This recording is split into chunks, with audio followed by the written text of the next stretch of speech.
Salut, c'est François et bienvenue dans cette nouvelle vidéo. En ce moment, je fais un focus sur l'anglais. Alors, si tu aimerais apprendre cette langue, si tu aimerais vraiment booster ton apprentissage de l'anglais, alors cette vidéo, elle est vraiment faite pour toi. Aujourd'hui, je vais te partager les bonnes habitudes à mettre en place pour maîtriser enfin l'anglais, pour booster ton apprentissage de l'anglais, ou alors pour enfin passer le premier pas, faire le premier pas pour commencer à apprendre cette langue. Pour ça, on va parler un peu des méthodes du passé, souvent qui ne donnent pas vraiment beaucoup de résultats avec l'anglais. Et ensuite, je vais te donner ces fameux conseils, ces bonnes habitudes, il y en a 6, et ensuite tu pourras peut-être les appliquer à l'anglais, ou alors même tu pourras les appliquer à n'importe quelle langue que tu souhaites apprendre ou que tu veux apprendre dans le futur. Mais surtout, tu pourras appliquer ces 5 bonnes habitudes à l'apprentissage de l'anglais. Alors peut-être que par le passé, tu as déjà essayé d'apprendre l'anglais, mais peut-être que tu n'as pas eu les résultats escomptés. Et bien souvent, malheureusement, c'est que bien souvent, on apprend qu'à l'école, bien souvent, que pour apprendre l'anglais, il faut apprendre l'anglais via la grammaire. On commence à apprendre des verbes irréguliers, on commence à apprendre des formules grammaticales complexes, on commence à mémoriser des listes de vocabulaire.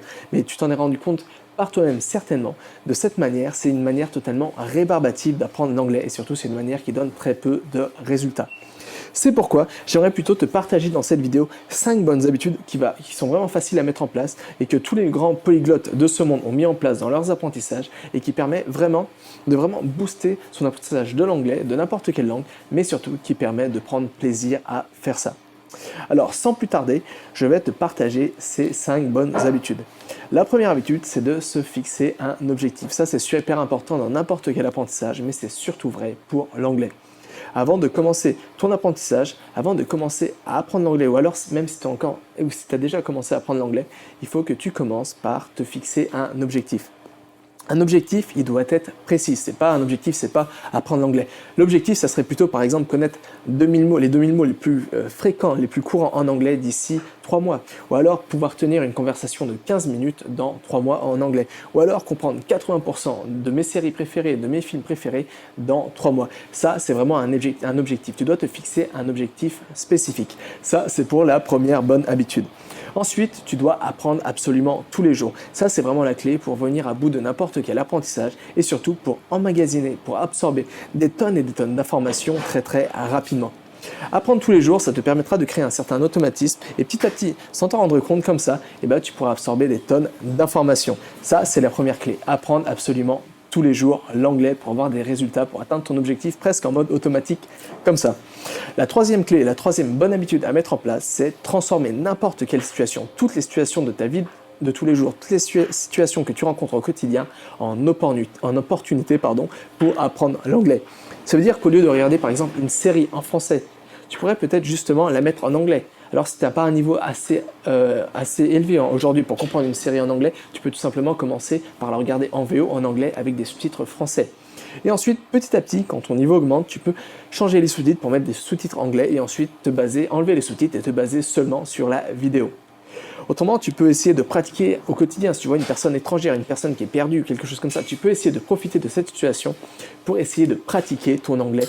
Et vraiment, c'est ça la bonne habitude que tu dois mettre en place, c'est transformer n'importe quelle situation du quotidien en opportunité pour apprendre cette langue. La quatrième bonne habitude à mettre en place, c'est sortir de ta zone de confort. Bien souvent, quand on essaie d'apprendre une langue, on a peur de faire des erreurs, on a peur d'être critiqué, on a peur qu'on se moque de nous par rapport à notre prononciation parce qu'on n'utilise pas une bonne structure grammaticale. Bref, on a peur qu'on se foute de nous et peut-être qu'à cause de ça, du coup, tu as peut-être peur de pratiquer, tu as peut-être peur de faire le premier pas, tu as peut-être peur de sortir de ta zone de confort.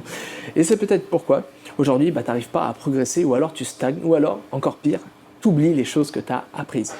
C'est pourquoi, si tu veux vraiment apprendre l'anglais, tu dois mettre la bonne habitude en pratique de sortir de ta zone de confort le plus souvent possible.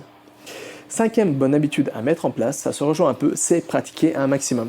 La pratique, c'est vraiment la technique, c'est vraiment l'astuce qui te permettra vraiment d'ancrer en toi l'anglais, d'ancrer en toi des structures de phrases, de te créer des automatismes au niveau de la prononciation, au niveau de comment construire des phrases, au niveau de comment penser en anglais. C'est vraiment à travers la pratique que tu pourras acquérir ça très très rapidement. Et enfin, la sixième bonne habitude à mettre en place pour booster ton anglais, ou alors pour commencer à apprendre l'anglais, c'est de te récompenser. Alors ça, c'est super important, parce qu'il y a un mythe qui tourne de partout, le mythe de la motivation. On attend d'être motivé pour commencer à apprendre une langue, pour commencer à apprendre l'anglais.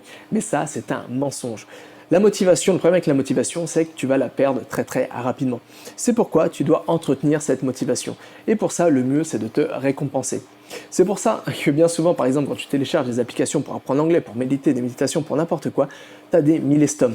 Par exemple, si tu médites, si tu apprends l'anglais pendant 7 jours d'affilée, et tu reçois peut-être une médaille, un cadeau, quelque chose. Et là, tu dois exactement utiliser la même stratégie, mettre en place cette bonne habitude, cette stratégie dans ton apprentissage de l'anglais. Alors quand je te dis de te récompenser, tu peux tout simplement, je sais pas, si tu as réussi à apprendre l'anglais pendant 3 semaines sans interruption, tu peux tout simplement t'offrir un cinéma, t'offrir une barre de chocolat, t'offrir une bonne bière, t'offrir quelque chose tout simple comme ça qui te permettra vraiment de te récompenser, de te dire voilà, j'ai réussi à passer ce cap, maintenant direction un nouveau cap, direction un nouvel objectif.